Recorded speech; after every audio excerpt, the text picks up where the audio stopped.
President, Senator from Oklahoma. first I'd like to associate my remarks 100% with everything Senator Scott just said. Somehow I'm supposed to speak after he just said it.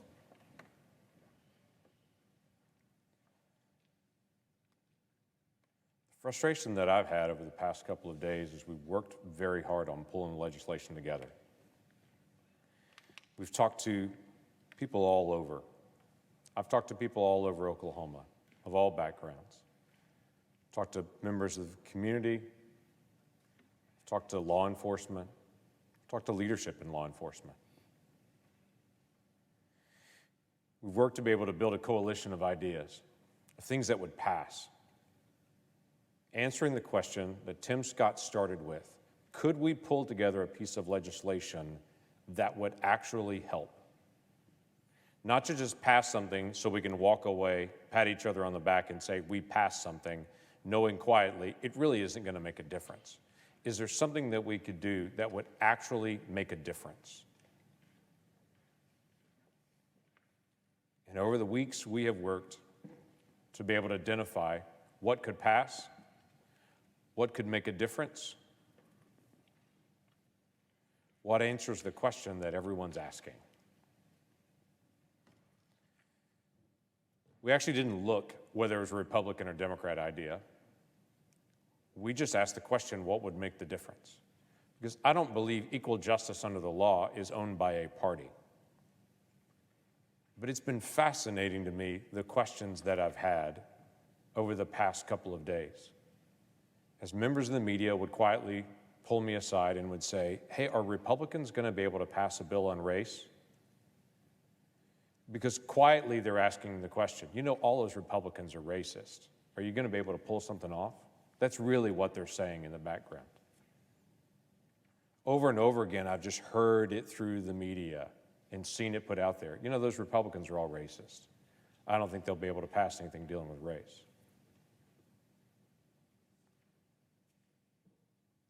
As this dividing message continues to go out, we've done our work, as we have. Because we also believe in equal justice under the law.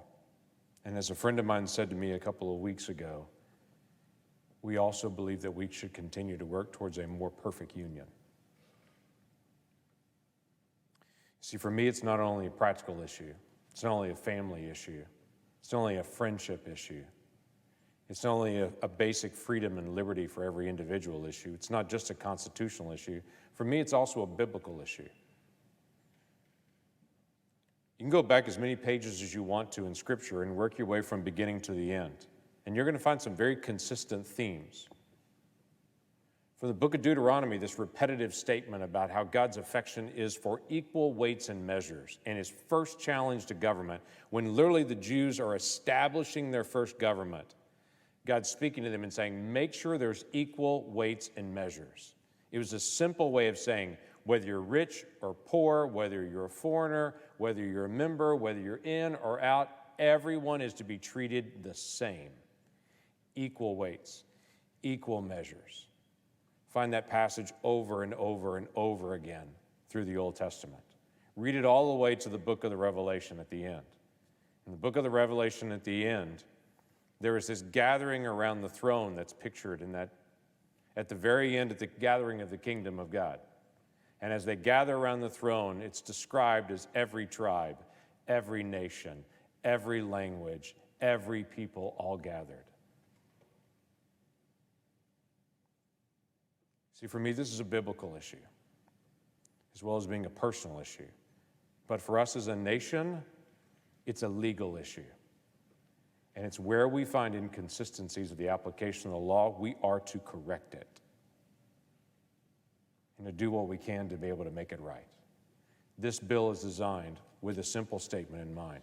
How can we provide accountability, transparency, and training in law enforcement so that the good cops shine and those that are bad apples in the mix, the light shines on them? That's all we're asking. and we want to see things change.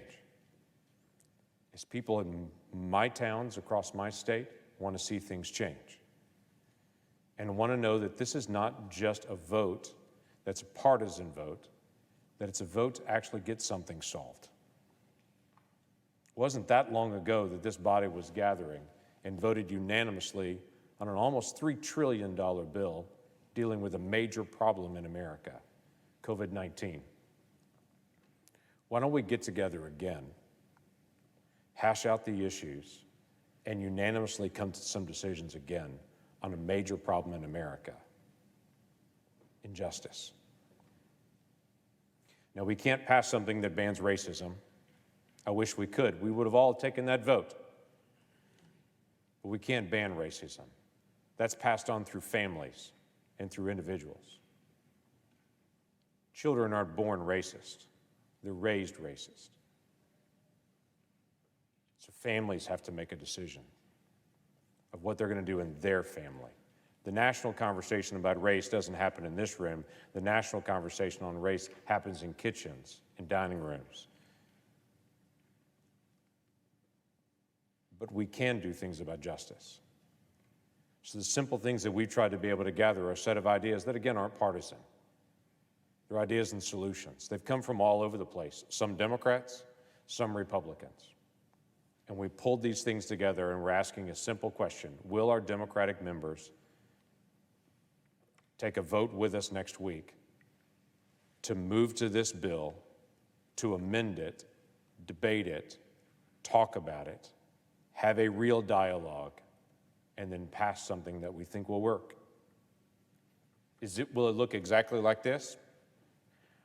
It'll probably look a lot like this, because there are aspects that look almost identical to this in the Democrat House bill right now. Will there be additional ideas? Probably.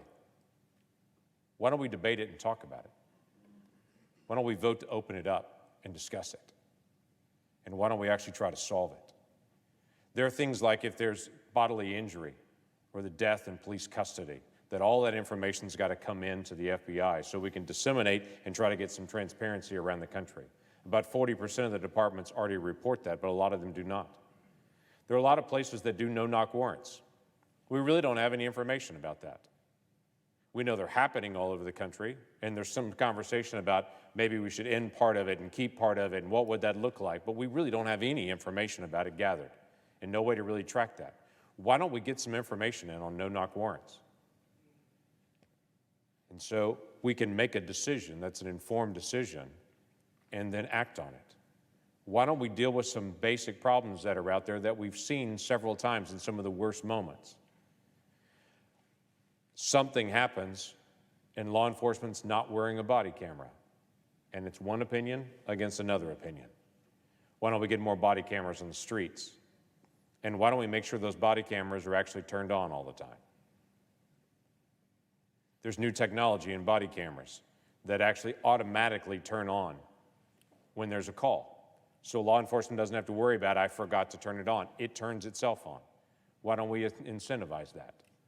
And to encourage the new body cameras with automatic features to be able to turn it on so we've always got footage. Why don't we hold people to account if there's a false police report that's filed? Because in several cases of late, when the incident was over, a written police report was filed, and then later a cell cam video came out that was completely different than the original police report. Well, that's a false report. Why don't we hold a bad apple to account? Why don't we end chokeholds? Most departments already have. Why don't we just end it nationwide?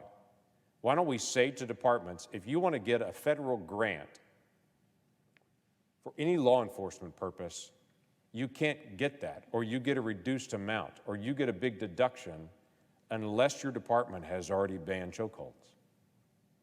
To basically lay the marker out there and say, we expect you to take action on this. Why don't we deal with the issues that are before us that people are asking questions about? And where we lack information, let's go get it. You see, it was several years ago that Senator Peters on the Democrat side and Senator Cornyn on the Republican side put out a proposal to be able to do a commission, to be able to study these issues and a bunch more, to be able to gather, make recommendations, and let's start passing these things on a unified basis. It passed the Senate unanimously and died in the House. Let's bring that back up. We were trying to do some work here in the Senate to be able to head some of this off. Let's do that again. And let's see what we can actually do. Where we find departments that they're recruiting and their department does not match the ethnicity of their community, why don't we provide grants for that community and that police department to be able to have a black recruiter to recruit more black officers, and then to be able to help them through the earliest days of the police academy financially, to make sure that that department matches that community. Because one of the great gains of the last 30 years has been community policing, allowing officers to be able to get out of their car, meet the community, to be able to engage, so that communities together are policing. Why don't we do that? I did a ride-along with an officer several years ago, and I'll never forget as we're riding along through his community, in his neighborhood, where he always patrolled. As we drove through, there was an elderly lady, looked sweet as she could be, sitting on her front porch. And as we drove by, I said, "Does she sit out there every day?" And he laughed and he said, "Yep, she sits out there every day." I said, "Have you ever stopped to meet her?" And he hesitated for a long time and he said, "No, I never have." Community policing does make a difference. When you get a chance to meet the people in the community, get to know them, and you share the responsibility together for actually working to be able to solve the problems that we face. We're laying down a set of ideas that we feel will make a difference, not just make a message. Other people have other ideas, bring them. Let's open it up.